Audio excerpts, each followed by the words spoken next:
Hi, ಎಲ್ಲರಿಗೂ ನಮಸ್ಕಾರ. Welcome back to our YouTube channel. ಇವತ್ತಿನ ಒಂದು ತರಗತಿಯಲ್ಲಿ ನಾವು ಮುಂದಿನ ಭಾಗ ಯಾವ್ದ್ರದ್ದು ನರಮಂಡಲ ಇದಕ್ಕೆ ಸಂಬಂಧಿಸಿದಂತೆ ಮುಂದಿನ ಭಾಗವನ್ನ ನಾವಿವಾಗ ನೋಡ್ತಾ ಹೋಗೋಣ. ಓಕೆ, ಹಿಂದಿನ ತರಗತಿಯಲ್ಲಿ ನರಮಂಡಲದಲ್ಲಿ ಎಷ್ಟು ವಿಧ ಅಂತ ಹೇಳಿ, ಕೇಂದ್ರ ನರಮಂಡಲ ಮತ್ತೆ ಪರಿಧಿ ನರಮಂಡಲ, ಅವುಗಳ ವಿಧಗಳು, ಅದ್ರ ಬಗ್ಗೆ ನೋಡಿದ್ವಿ. ಇವಾಗ ಈ ಕೇಂದ್ರ ನರಮಂಡಲದಲ್ಲಿ ಮೆದುಳು ಮತ್ತು ಮೆದುಳು ಬಳ್ಳಿ ಏನಿದೆಯಲ್ಲ, ಇದ್ರ ಬಗ್ಗೆ ಸಂಕ್ಷಿಪ್ತವಾಗಿ ನಾವು ನೋಡ್ತಾ ಹೋಗೋಣ. ಓಕೆ, ಇದು ಒಂದೇ ಸ್ವಲ್ಪ ಸೈನ್ಸ್ ರಿಲೇಟೆಡ್. ಅದಾದ ನಂತರ ನಿಮ್ಗೆ ಮತ್ತೆ ಸೈಕಾಲಜಿ ಏನ್ ಕಾನ್ಸೆಪ್ಟ್ಸ್ ಬರುತ್ತಲ್ಲ ಅದ್ರ ರಿಲೇಟೆಡ್ ಇದೊಂದು ಚಾಪ್ಟರ್ ಮಾತ್ರ. ಮಾನವನ ವರ್ತನೆ ಗೊತ್ತಾಗ್ಬೇಕು ಅಂತ ಹೇಳಿದ್ರೆ ನರಮಂಡಲ ಮತ್ತೆ ಅದ್ರ ಬಗ್ಗೆ ತಿಳ್ಕೋಬೇಕು ಅಂತ ಹೇಳಿ ಈ ಚಾಪ್ಟರ್ ನ ಇಟ್ಟಿದ್ದಾರೆ. ಸೊ ಇದಾದ ನಂತರ ಮತ್ತೆ ಅದೇ ಟಾಪಿಕ್ಸ್, ಸೈಕಾಲಜಿ ಟಾಪಿಕ್ಸ್ ಕಂಟಿನ್ಯೂ ಆಗ್ತಾ ಹೋಗುತ್ತೆ. ಓಕೆ, ಮೆದುಳು ಬಳ್ಳಿ, ಮೆದುಳು, ಹ್ಯೂಮನ್ ಬ್ರೈನ್ ಮತ್ತೆ ಮೆದುಳು ಬಳ್ಳಿ ಅಂತ ಹೇಳಿ ನೋಡ್ತಾ ಹೋಗೋಣ. ಮೊದಲನೇದಾಗಿ ಹ್ಯೂಮನ್ ಬ್ರೈನ್ ಏನು, ಮಾನವನ ಮೆದುಳು.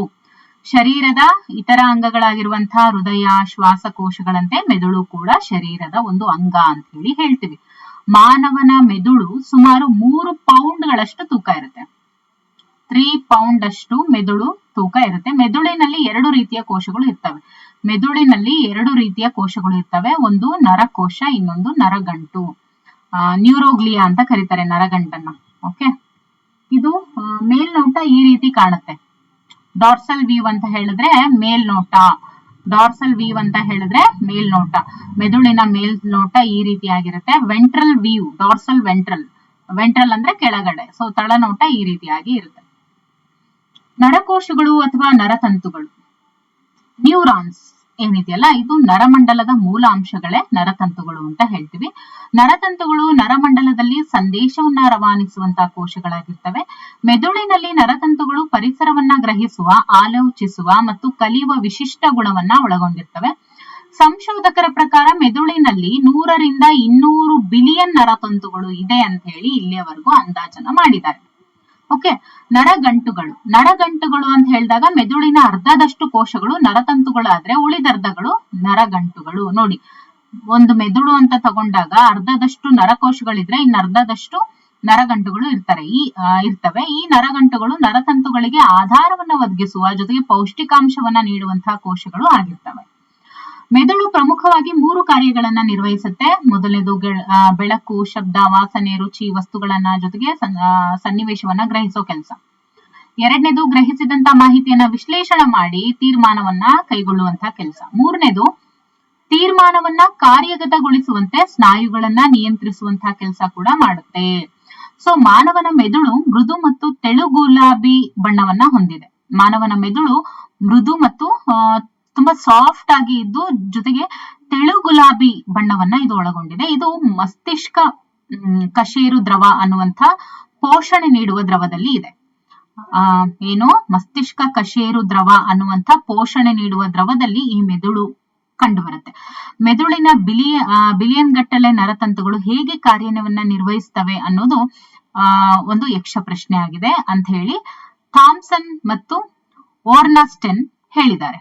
ಓಕೆ, ಮೆದುಳು ಪ್ರಮುಖವಾಗಿ 3 ಪದರಗಳಲ್ಲಿ ಅಥವಾ ಭಾಗಗಳನ್ನ ಹೊಂದಿದೆ. ನೋಡಿ, ಮೆದುಳು ಏನಿದೆಯಲ್ಲ ಇದು 3 ಪದರಗಳು ಅಥವಾ 3 ಭಾಗಗಳನ್ನ ಒಳಗೊಂಡಿದೆ. ಈ 3 ಭಾಗಗಳು ಜೀವ ವಿಕಾಸದ ವಿವಿಧ ಮಜಲುಗಳಲ್ಲಿ ವಿಕಾಸಗೊಂಡಿದೆ. ಹಾಗಾದ್ರೆ ಆ 3 ಮಜಲುಗಳು ಯಾವ್ಯಾವು?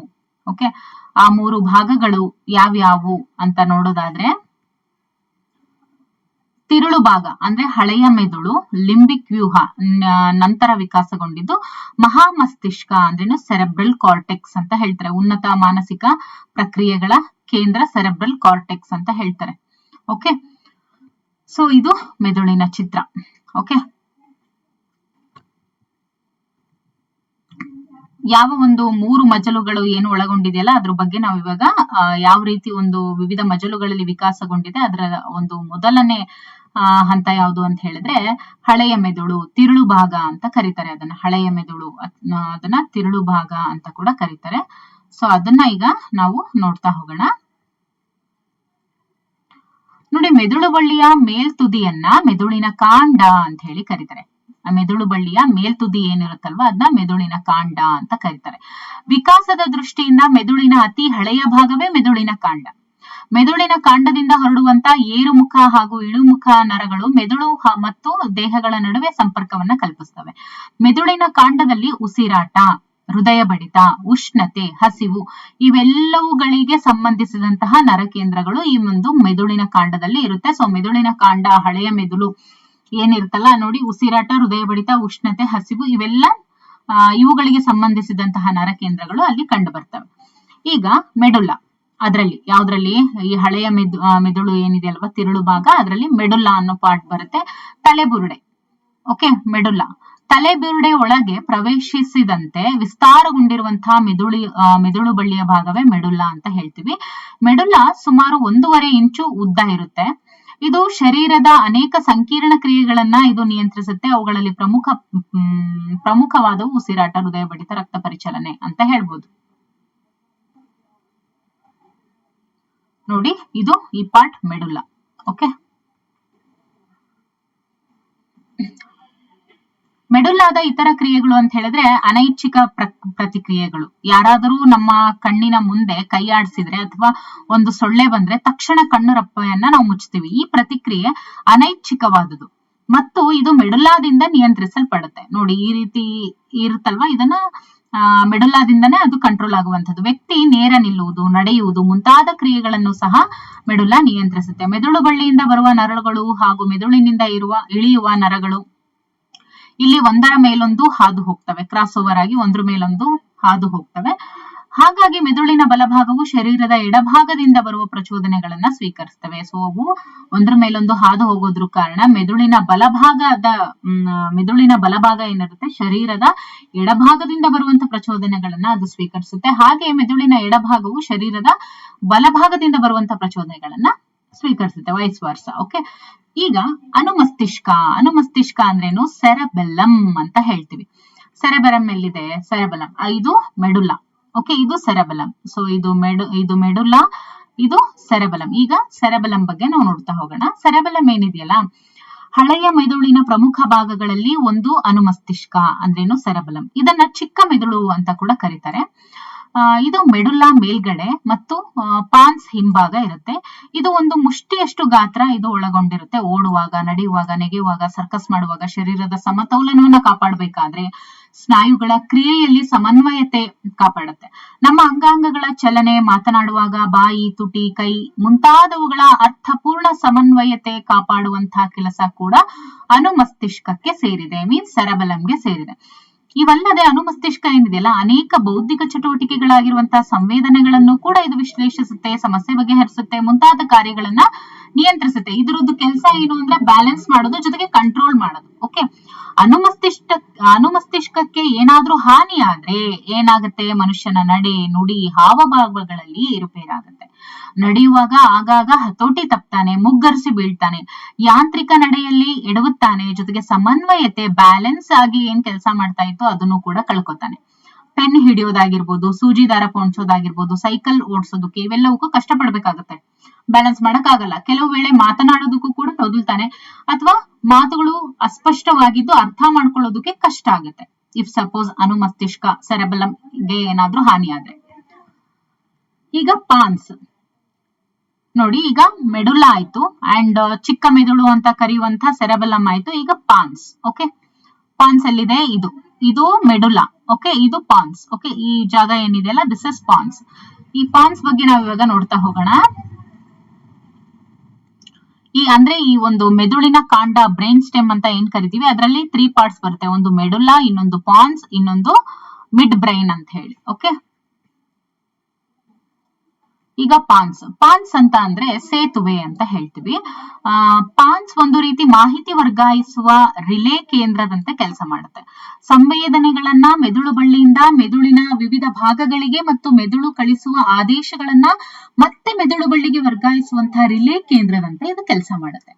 ಜೊತೆಗೆ ಅನುಮಸ್ತಿಷ್ಕದ ಅಂದ್ರೇನು ಸೆರೆಬೆಲ್ಲಮ್ 2 ಭಾಗಗಳನ್ನ ಪಾನ್ಸ್ ಜೋಡಿಸುತ್ತೆ.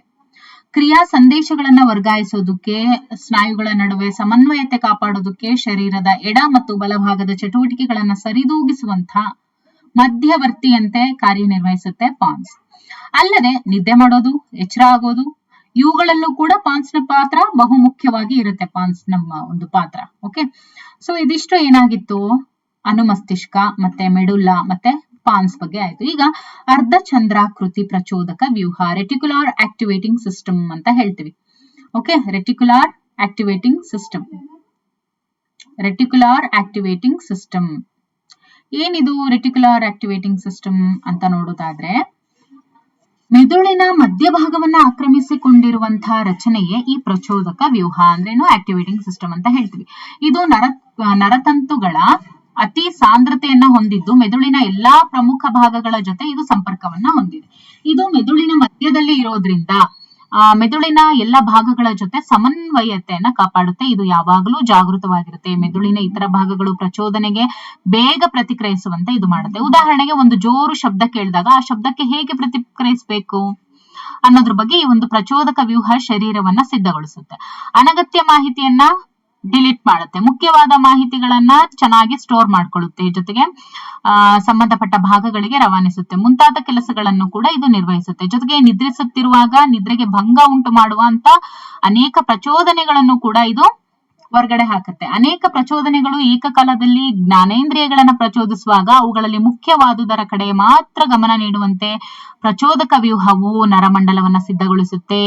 ಈ ವ್ಯೂಹಕ್ಕೆ ಏನಾದ್ರೂ ಹಾನಿ ಆದ್ರೆ ನೋಡಿ, ಅರ್ಧ ಚಂದ್ರಾಕೃತಿ ಪ್ರಚೋದಕ ಈ ವ್ಯೂಹ ಏನಿರುತ್ತೆ, ರೆಟಿಕ್ಯುಲರ್ ಆಕ್ಟಿವೇಟಿಂಗ್ ಸಿಸ್ಟಮ್, ಇದಕ್ಕೇನಾದ್ರೂ ಆಯ್ತು ಅಂತ ಹೇಳಿದ್ರೆ, ಹಾನಿ ಆಯ್ತು ಅಂದ್ರೆ ಮನುಷ್ಯ ಕೋಮಾ ಸ್ಥಿತಿಯನ್ನ ತಲುಪ್ತಾನೆ. ಓಕೆ, ಸೊ ಈಗ ನೋಡೋಣ ಥಲಾಮಸ್. ಥಲಾಮಸ್ ಎಲ್ಲಿದೆ? ಥಲಾಮಸ್ ಮತ್ತೆ ಹೈಪೋಥಲಾಮಸ್. ಓಕೆ, ಥಲಾಮಸ್ ಮತ್ತೆ ಹೈಪೋಥಲಾಮಸ್ ಇದ್ರ ಬಗ್ಗೆ ನಾವು ನೋಡ್ತಾ ಹೋಗೋಣ. ಓಕೆ, ಥಲಾಮಸ್ ಮತ್ತೆ ಹೈಪೋಥಲಾಮಸ್ ಇದ್ರ ಬಗ್ಗೆ ನಾವು ನೋಡ್ತಾ ಹೋಗೋಣ. ಈಗ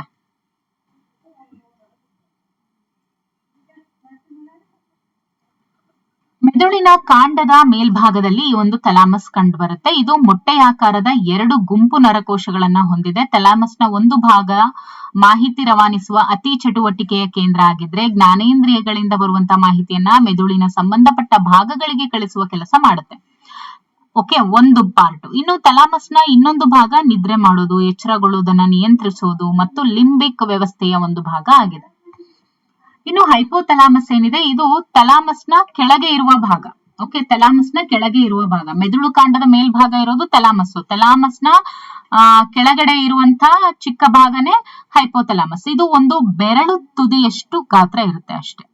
ಆದ್ರೆ ಶರೀರದ ಪ್ರಮುಖ ಕ್ರಿಯೆಗಳಾಗಿರುವಂತಹ ಹಸಿವು, ಬಾಯಾರಿಕೆ, ಸಂವೇಗ, ಲೈಂಗಿಕ ಬಯಕೆ, ವಂಶಾಭಿವೃದ್ಧಿಗೆ ಸಂಬಂಧಿಸಿದಂತಹ ನರಕೇಂದ್ರಗಳು ಹೈಪೋಥಲಾಮಸ್ ನಲ್ಲಿ ಇವೆ. ಓಕೆ, ಹಾಗಾಗಿ ನಾವು ತಿನ್ನುವುದು, ಕುಡಿಯುವುದು, ಲೈಂಗಿಕ ವರ್ತನೆ ಮುಂತಾದವುಗಳೆಲ್ಲ ಹೈಪೋಥಲಾಮಸ್ ನಿಂದ ನಿಯಂತ್ರಿಸಲ್ಪಡುತ್ತೆ. ಶರೀರದ ಚಯಾಪಚಯ ಕ್ರಿಯೆಗಳಲ್ಲಿ ಸಮತೋಲನವನ್ನ ಕಾಪಾಡುವಂತಹ ಜವಾಬ್ದಾರಿ ಕೂಡ ಹೈಪೋಥಲಾಮಸ್ ನದ್ದು ಆಗಿರುತ್ತೆ. ದೇಹದ ಉಷ್ಣತೆಯನ್ನ ನಿಯಂತ್ರಿಸುವ ಜೊತೆಗೆ ಶರೀರದ ಜೀವಕೋಶಗಳಲ್ಲಿ ಸಂಗ್ರಹವಾಗಿರುವಂತಹ ಪೌಷ್ಟಿಕಾಂಶಗಳ ಪ್ರಮಾಣವನ್ನು ಕೂಡ ಇದು ರೆಗ್ಯುಲೇಟ್ ಮಾಡುತ್ತೆ. ಜೊತೆಗೆ ಸ್ವಾಯತ್ತ ನರಮಂಡಲದ ಚಟುವಟಿಕೆಯು ಹೈಪೋಥಲಾಮಸ್ನ ಹತೋಟಿಗೆ ಒಳಪಟ್ಟಿರುತ್ತೆ. ಹೈಪೋಥಲಾಮಸ್ಗೆ ಅಂಟಿಕೊಂಡಂತೆ ನೋಡಿ, ಹೈಪೋಥಲಾಮಸ್ಗೆ ಅಂಟಿಕೊಂಡು ಒಂದು ಪಿಟ್ಯೂಟರಿ ಗ್ರಂಥಿ ಇರುತ್ತೆ. ಓಕೆ, ಹೈಪೋಥಲಾಮಸ್ಗೆ ಅಂಟಿಕೊಂಡಂತೆ ಈ ಪಿಟ್ಯೂಟರಿ ಗ್ರಂಥಿ ಇದೆ. ಈ ಪಿಟ್ಯೂಟರಿ ಗ್ರಂಥಿ ಈ ತರ ಎಲ್ಲ ಅಂತಸ್ರಾವ ಗ್ರಂಥಿಗಳ ಚಟುವಟಿಕೆಯನ್ನ ನಿಯಂತ್ರಿಸುವಂತ ನಾಯಕ ಗ್ರಂಥಿ ಅಂತ ಅನಿಸ್ಕೊಂಡಿದೆ. ಯಾವುದು? Pituitary gland. ಈಗ ಬೇಸಲ್ ಗ್ಯಾಂಗ್ಲಿಯಾ. ಎಲ್ಲಿದೆ ಬೇಸಲ್ ಗ್ಯಾಂಗ್ಲಿಯಾ?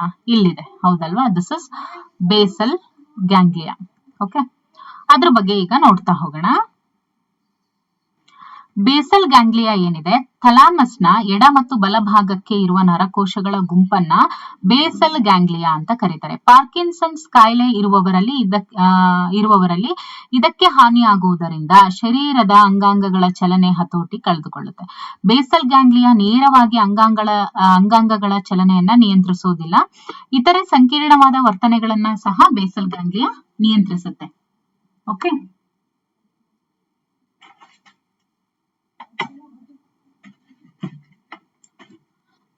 ಪಾರ್ಕಿನ್ಸನ್ಸ್ ಕಾಯಿಲೆ ಇರುವವರಲ್ಲಿ ಇದಕ್ಕೆ ಇವಾಗ ಏನಾದ್ರೂ ಪಾರ್ಕಿನ್ಸನ್ಸ್ ಕಾಯಿಲೆಯಿಂದ ಬಳಲ್ತಾ ಇದ್ದಾರೆ ಅಂದ್ರೆ, ಇಫ್ ಸಪೋಸ್ ಅವ್ರಲ್ಲಿ ಏನಾದ್ರೂ ಇದ್ರಲ್ಲಿ ಅಂದ್ರೆ ಬೇಸಲ್ ಗ್ಯಾಂಗ್ಲಿಯಾಗೆ ಏನಾದ್ರೂ ಹಾನಿ ಆದ್ರೆ ಶರೀರದ ಅಂಗಾಂಗಗಳ ಚಲನೆ ಹತೋಟಿ ಕಳ್ಕೊಳ್ತಾರೆ. ಬೇಸಲ್ ಗ್ಯಾಂಗ್ಲಿಯಾ ನೇರವಾಗಿ ಅಂಗಾಂಗಗಳ ಚಲನೆ ನಿಯಂತ್ರಿಸೋದಿಲ್ಲ, ಆದ್ರೆ ಸಂಕೀರ್ಣವಾದ ವರ್ತನೆಗಳನ್ನು ಸಹ ಬೇಸಲ್ ಗ್ಯಾಂಗ್ಲಿಯಾ ನಿಯಂತ್ರಿಸುತ್ತೆ. ಇನ್ನು ಲಿಂಬಿಕ್ ವ್ಯವಸ್ಥೆ ಅಂತ ಹೇಳ್ತಾರೆ. ಅಂದ್ರೆ ಏನು? ಮೆದುಳಿನ ಮಧ್ಯಭಾಗವನ್ನ ಸುತ್ತುವರೆದಿರುವಂತಹ ವಿವಿಧ ರಚನೆಗಳನ್ನ ಒಟ್ಟಿಗೆ ಲಿಂಬಿಕ್ ವ್ಯವಸ್ಥೆ ಅಂತ ಕರೀತಾರೆ. ಮೆದುಳಿನ ಮಧ್ಯಭಾಗವನ್ನ ಸುತ್ತುವರೆದಿರುವಂತಹ ವಿವಿಧ ರಚನೆಗಳನ್ನ ಒಟ್ಟಿಗೆ ಸೇರಿ ಅದನ್ನ ಲಿಂಬಿಕ್ ವ್ಯವಸ್ಥೆ ಅಂತ ಕರೀತಾರೆ. ಲ್ಯಾಟಿನ್ ನಲ್ಲಿ ಲಿಂಬಿಕ್ ಅನ್ನುವಂತಹ ವರ್ಡ್ನ ಅರ್ಥ ಏನು ಅಂದ್ರೆ ಗಡಿ ಅಂತ. ನಮ್ಮ ಪ್ರೇರಣೆ ಮತ್ತು ಸಂವೇಗಗಳಲ್ಲಿ ಒಂದು ಸಂಘಟನೆ ಹಾಗೂ ವ್ಯವಸ್ಥೆಯನ್ನ ಕಾಪಾಡುವಲ್ಲಿ ಲಿಂಬಿಕ್ ವ್ಯವಸ್ಥೆ ಪ್ರಮುಖ ಪಾತ್ರ ವಹಿಸುತ್ತೆ. ಪ್ರಾಣಿಗಳಲ್ಲಿ ಆಕ್ರಮಣಕಾರಿ ವರ್ತನೆ, ಆಹಾರ ತಿನ್ನೋದು, ಅಪಾಯದಿಂದ ತಪ್ಪಿಸಿಕೊಂಡು ಓಡೋಗೋದು ಮುಂತಾದ ಕ್ರಿಯೆಗಳು ಲಿಂಬಿಕ್ ವ್ಯವಸ್ಥೆಯಿಂದ ನಿಯಂತ್ರಿಸಲ್ಪಡುತ್ತೆ. ಲಿಂಬಿಕ್ ವ್ಯವಸ್ಥೆಗೆ ಹಾನಿಯಾದ್ರೆ ವ್ಯಕ್ತಿಯ ಚಟುವಟಿಕೆಗಳಲ್ಲೂ ಕೂಡ ಏರುಪೇರಾಗುತ್ತೆ. ಲಿಂಬಿಕ್ ವ್ಯವಸ್ಥೆಯ ಒಂದು ಭಾಗವಾದ ಅಮೈಗ್ಡಾಲಾ ಓಕೆ, ಒಂದು ಭಾಗ ಯಾವುದು? ಅಮೈಗ್ಡಾಲಾ ಅಂತ ಹೇಳ್ತಾರೆ. ವ್ಯಕ್ತಿಯಲ್ಲಿ ರೋಷವನ್ನ ಹೆಚ್ಚಿಸುತ್ತೆ. ಅಮೈಗ್ಡಾಲಾ ಅನ್ನುವಂಥದ್ದು ವ್ಯಕ್ತಿಯಲ್ಲಿ ರೋಷವನ್ನ ಹೆಚ್ಚಿಸುತ್ತೆ. ಸೆಪ್ಟಮ್ ಎಂಬ ಭಾಗ ಈ ರೋಷವನ್ನ ಕಡಿಮೆ ಮಾಡುತ್ತೆ. ರೋಷವನ್ನ ಹೆಚ್ಚಿಸೋದು ಅಮೈಗ್ಡಾಲಾ, ರೋಷವನ್ನ ಕಡಿಮೆ ಮಾಡೋದು ಸೆಪ್ಟಮ್. ಓಕೆ, ಕಡಲು ಕುದುರೆಯ ಆಕಾರದಲ್ಲಿ ಇರುವಂತಹ ಲಿಂಬಿಕ್ ವ್ಯವಸ್ಥೆಯ ಮತ್ತೊಂದು ಭಾಗವೇ ಹಿಪ್ಪೋ ಕ್ಯಾಂಪಸ್ ಅಂತ ಹೇಳ್ತಾರೆ. ಬೇರೆ ಪ್ರಾಣಿಗಳಿಗಿಂತ ಮನುಷ್ಯರಲ್ಲಿ ಇದು ತುಂಬಾ ದೊಡ್ಡದಾಗಿರುತ್ತೆ. ಇದನ್ನ ನೆನಪಿನ ಶಕ್ತಿಯ ಹೆಬ್ಬಾಗಿಲು ಅಂತ ಕೂಡ ಕರೀತಾರೆ. ಯಾವುದನ್ನ? ಇದನ್ನ. ಓಕೆ, ಹಿಪ್ಪೋ ಕ್ಯಾಂಪಸ್ ಬೇರೆ ಪ್ರಾಣಿಗಳಿಗಿಂತ ಮನುಷ್ಯರಲ್ಲಿ ತುಂಬಾ ದೊಡ್ಡದಾಗಿರುತ್ತೆ. ಅದನ್ನ ನೆನಪಿನ ಶಕ್ತಿಯ ಹೆಬ್ಬಾಗಿಲು ಅಂತ ಹೇಳಿ ಯಾವ್ದನ್ನ ಕರೀತಾರೆ ಅಂತ ಕೇಳಿದ್ದಾರೆ. Okay, answer should be hippocampus. And ಮೆದುಳಿನ ಇತರ ಭಾಗಗಳ ಜೊತೆಗೆ ಹಿಪ್ಪೋ ಕ್ಯಾಂಪಸ್ ಹೊಸ ಮಾಹಿತಿಗಳನ್ನ ಮುಂದಿನ ಉಪಯೋಗಕ್ಕಾಗಿ ಸಂಗ್ರಹಿಸುತ್ತೆ. ಹಿಪ್ಪೋ ಕ್ಯಾಂಪಸ್ಗೆ ಹಾನಿಯಾದ್ರೆ ವ್ಯಕ್ತಿ ಸಂಗತಿಗಳನ್ನ ನೆನಪಿನಲ್ಲಿ ಇಟ್ಕೊಳ್ಳೋದಿಲ್ಲ, ಹಿಂದಿಂದೆಲ್ಲ ಮರ್ತೋಗ್ತಾನೆ. ಅನೇಕ ಉಲ್ಲಾಸದ ನರಕೇಂದ್ರಗಳು ಹಿಪ್ಪೋ ಕ್ಯಾಂಪಸ್ ನಲ್ಲಿ ಇದಾವೆ. ವಿದ್ಯುತ್ನಿಂದ ಈ ಭಾಗವನ್ನ ಪ್ರಚೋದಿಸಿದಾಗ ವ್ಯಕ್ತಿಗೆ ತುಂಬಾನೇ ಆನಂದ ಉಂಟಾಗುತ್ತೆ. ಓಕೆ, ಈಗ ಸೆರೆಬ್ರಲ್ ಕಾರ್ಟೆಕ್ಸ್ ಇದ್ರ ಬಗ್ಗೆ ನಾವು ನೋಡ್ತಾ ಹೋಗೋಣ. ಮೆದುಳಿನ ತೊಗಟೆ ಅಂತ ಹೇಳ್ತೀವಿ. ಏನಂತ ಹೇಳ್ತೀವಿ? ಮೆದುಳಿನ ತೊಗಟೆ, cerebral cortex. Cerebral cortex, cerebral cortex. ಇದುವರೆಗೆ ಮೆದುಳಿನ ಹಳೆಯ ಭಾಗಗಳ ಕಾರ್ಯನಿರ್ವಹಣೆ ಬಗ್ಗೆ ನಾವು ತಿಳ್ಕೊಂಡ್ವಿ. ಆದ್ರೆ ಮನುಷ್ಯನ ಪ್ರಮುಖ ಸಾಮರ್ಥ್ಯಗಳಾಗಿರುವಂತಹ ಯೋಚಿಸುವುದು, ಮೌಲ್ಯೀಕರಿಸುವುದು, ಸಂಕೀರ್ಣ ತೀರ್ಮಾನಗಳನ್ನ ಕೈಗೊಳ್ಳುವುದಕ್ಕೆ ಸಂಬಂಧಿಸಿದಂತಹ ನರಕೇಂದ್ರಗಳು ಮೆದುಳಿನ ತೊಗಟೆಯಲ್ಲಿ ಇರ್ತವೆ. ಮೆದುಳಿನ ವಿಕಾಸದಲ್ಲಿ ಇದನ್ನು ಇತ್ತೀಚೆಗೆ ಸೇರಿಸಿದರೆ. ಲ್ಯಾಟಿನ್ ಭಾಷೆಯಲ್ಲಿ ಕಾರ್ಟೆಕ್ಸ್ ಅಂತ ಅಂದ್ರೆ ತೊಗಟೆ ಅಂತ ಕರೀತಾರೆ. ಸೊ ಮೆದುಳಿನ ತೊಗಟೆ ಭಾಗವು ಬೂದು ಬಣ್ಣ ಇರುತ್ತೆ. ಇದಕ್ಕೆ ಕಾರಣ ಏನು ಅಂತ ಅಂದ್ರೆ ಮಯಲಿನ್ ಕವಚ ಏನಿರುತ್ತೆ ಅದು ಇರೋದಿಲ್ಲ.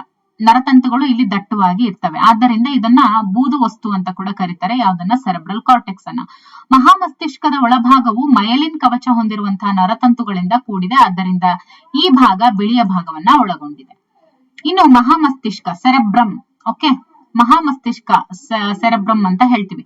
ಮನುಷ್ಯರಲ್ಲಿ ಯಾವುದೇ ಪ್ರಾಣಿಗಿಂತ ಹೆಚ್ಚು ವಿಕಾಸಗೊಂಡಿದೆ. ಇದರ ತೊಗಟೆಯು ಸುಮಾರು 3 ಮಿಲಿಮೀಟರ್ ಗಾತ್ರದ ನರತಂತುಗಳ ಪದರದಿಂದ ಇದು ಆಗಿದೆ. ಇನ್ನು ತೊಗಟೆ ಕಾರ್ಟೆಕ್ಸ್, ಇದರ ಮೇಲ್ಭಾಗವು ಹಳ್ಳ ದಿಣ್ಣೆಗಳಿಂದ ಕೂಡಿದ ಅನೇಕ ಮಡಿಕೆಗಳನ್ನ ಒಳಗೊಂಡಿದೆ. ಇದು ಒಂದು ರೀತಿಯ ಮುದುಡಿ ಎಸೆದ ಕಾಗದದ ಉಂಡೆ ಅಂತ ಕಾಣುತ್ತೆ.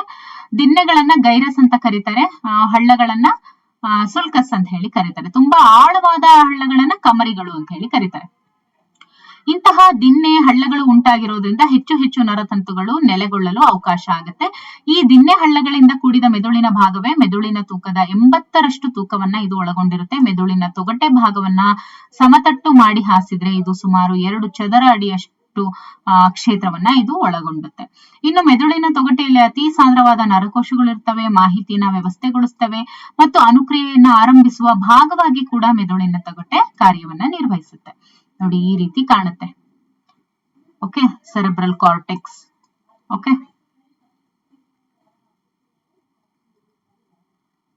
ಮೆದುಳಿನ ಮೇಲ್ಮೈಯನ್ನ ಮೇಲಿಂದ ನೋಡಿದಾಗ ಹೆಚ್ಚು ಕಮ್ಮಿ 2 ಸಮಭಾಗಗಳಾಗಿ ಇರೋದು ಕಂಡು ಬರುತ್ತೆ. ಇವುಗಳೇ ಮೆದುಳಿನ ಎಡಭಾಗ ಮತ್ತು ಬಲಶಿರಗೋಳಗಳು ಅಂತ ಕರೀತಾರೆ.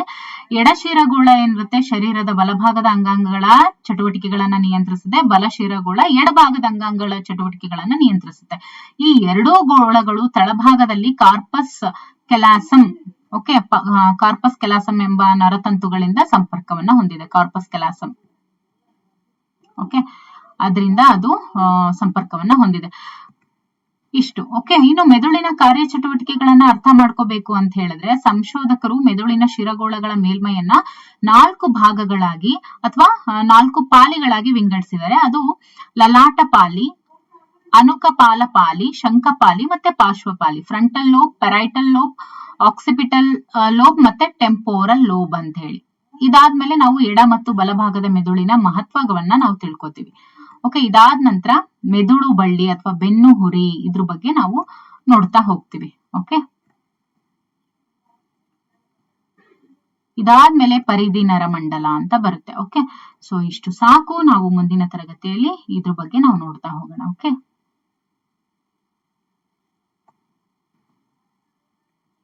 ಮುಂದಿನ ತರಗತಿಯಲ್ಲಿ ಮೆದುಳಿನ ಕಾರ್ಯಚಟುವಟಿಕೆಗಳನ್ನ ಅರ್ಥ ಮಾಡಿಕೊಳ್ಳೋದಕ್ಕೆ ಸಂಶೋಧಕರು ಮೆದುಳಿನ ಶಿರಗೋಳಗಳ ಮೇಲ್ಮೈಯನ್ನ 4 ಭಾಗಗಳಾಗಿ ಮಾಡಿರುವಂತ ಈ ಪಾಲಿಗಳ ಬಗ್ಗೆ ನಾವು ನೋಡ್ತಾ ಹೋಗೋಣ. Okay, thank you for watching.